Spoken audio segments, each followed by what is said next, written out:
৩৩ বছরের মধ্যে প্রথমবারের মতো পারমাণবিক অস্ত্র পরীক্ষা শুরু করতে যাচ্ছে যুক্তরাষ্ট্র। দক্ষিণ কোরিয়ায় চীনা প্রেসিডেন্ট শি জিনপিংয়ের সঙ্গে বৈঠকের ঠিক আগে আচমকা এমন ঘোষণা দিয়েছেন মার্কিন প্রেসিডেন্ট ডোনাল্ড ট্রাম্প। চীন রাশিয়ার ক্রমবর্ধমান পরমাণু শক্তির সামনে কিছুতেই নিজের প্রভাব ধরে রাখতে পারছে না যুক্তরাষ্ট্র। এবার প্রকাশ্যে সে কথাই যেন স্বীকার করে নিলেন ট্রাম্প। ১৯৯২ সালের পর আমেরিকা আর কোনো পারমাণবিক পরীক্ষা চালায়নি, কিন্তু সাম্প্রতিক সময় একের পর এক পরমাণু শক্তিচালিত ক্ষেপণাস্ত্র সামনে এনে ওয়াশিংটনকে চ্যালেঞ্জ করছে মস্কো ও বেইজিং। সেই চাপ সামাল দিতেই কি ভয়াবহ সিদ্ধান্ত নিলেন ট্রাম্প? পরাশক্তিগুলোর মধ্যকার প্রতিযোগিতা কি ডেকে আনছে বিশ্বযুদ্ধের উস্কানি?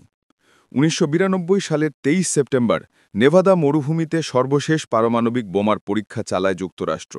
পরবর্তীতে ঠান্ডা যুদ্ধের অবসান ঘটলে স্থগিত করা হয় পরমাণু অস্ত্র পরীক্ষা। কিন্তু পারমাণবিক সক্ষমতায় দ্রুত আগাচ্ছে চীন ও রাশিয়া। ফলে ওয়াশিংটনের অভ্যন্তরে পাল্লা দিয়ে বেড়েছে উদ্বেগ ও আতঙ্ক। প্রেসিডেন্ট ট্রাম্প সতর্ক করে বলেছেন, ৫ বছরের মধ্যেই চীনের পরমাণু কর্মসূচি যুক্তরাষ্ট্রের সমান হয়ে উঠবে। অন্যদিকে সীমাহীন রেঞ্জের পারমাণবিক শক্তিচালিত ক্রুজ ক্ষেপণাস্ত্রের পরীক্ষা চালানোর দাবি করেছে মস্কো।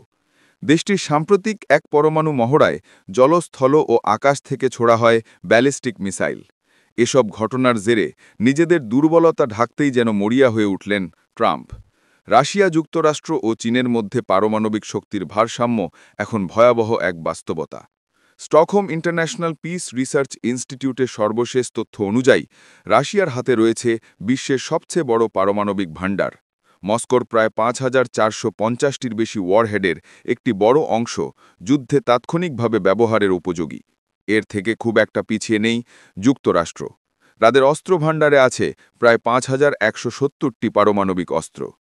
তবে সবচেয়ে দ্রুত শক্তি বাড়াচ্ছে চীন। মাত্র এক দশকে ৬০০র বেশি ওয়ারহেড তৈরি করেছে তারা। ২০৩০ সালের মধ্যে এই সংখ্যা ছাড়াবে হাজারের ঘর। পরমাণু শক্তিধর দেশগুলোর সামান্য ভুল হিসাবেই পৃথিবীকে ঠেলে দিতে পারে পূর্ণ মাত্রার পারমাণবিক সংঘাতের দিকে। পরমাণু সমরাস্ত্রে দীর্ঘদিনের সংযম নীতির অবসান ঘটিয়ে বিশ্বকে নতুন দুঃস্বপ্নের সামনে এনে দাঁড় করালো যুক্তরাষ্ট্র। দক্ষিণ কোরিয়ার মাটিতে ট্রাম্পসি বৈঠকের আগে এমন ঘোষণাকে অনেক বিশ্লেষক দেখছেন চাপ সৃষ্টির কৌশল হিসেবে। সমালোচকরা বলছেন, এর কারণে জ্বলে উঠতে পারে পারমাণবিক উত্তেজনার ছাইচাপা আগুন। মার্কিন প্রেসিডেন্টের দাবি, তার প্রথম মেয়াদেই পরমাণু অস্ত্রভাণ্ডার আধুনিক করার প্রয়োজন ছিল। অচিরেই পরীক্ষা শুরুর কথা বললেও কবে, কোথায় এবং কিভাবে হবে কিছুই জানাননি ট্রাম্প। এই নিয়ে পাওয়া যায়নি মার্কিন প্রতিরক্ষা দপ্তরের আনুষ্ঠানিক কোনো মন্তব্য।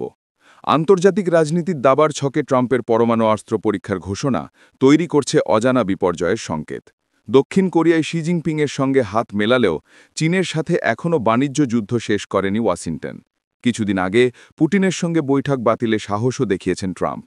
বিশ্লেষকেরা বলছেন, এসব উস্কানিমূলক পদক্ষেপের মাধ্যমে একই সঙ্গে বেইজিং ও মস্কোকে বসিয়ে রাখতে চান মার্কিন প্রেসিডেন্ট ডোনাল্ড ট্রাম্প। কিন্তু শেষ পর্যন্ত সফল না হলে চীন রাশিয়ার চাপে কোণঠাসা হয়ে যুক্তরাষ্ট্র কি নেবে পারমাণবিক শক্তি দেখানোর ভয়ানক কোনো সিদ্ধান্ত? আরিফ আজাদ, চ্যানেল বাংলা 24।